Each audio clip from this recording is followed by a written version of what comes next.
Welcome to Samba Samba. Enjoy the video. You start now by verifying the heater's venting requirement. Many tankless units require sealed direct venting for combustion and exhaust. Once confirmed, cut your exterior hole on the marked centerline and maintain the slope of 1/4 inch per foot downward away from the unit to prevent condensate pooling.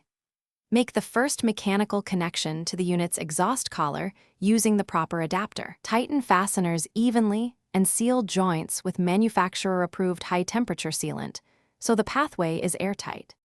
You now assemble vent runs, connecting each section following the arrow for flow direction and engaging locking tabs so joints face the furnace side to shed water.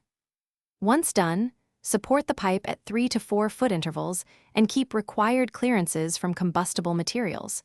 These requirements preserve safety and draft. Make sure to install any condensate trap or drain required by the unit.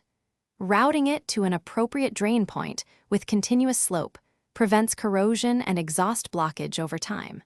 You finish by mounting the exterior termination with the correct cap orientation and a screen to prevent pests. Seal the wall penetration using high-temperature caulk and secure the cap per instructions. Once installed, restore gas and power and run the manufacturer's combustion and draft tests to verify proper flow and no back pressure. If you detect leaks, soot, or unusual odor, shut the unit off and recheck seals and slope. Also confirm CO alarms function and recheck operation after 24 hours to ensure stable performance. Thanks for watching. Consider subscribing if we helped you.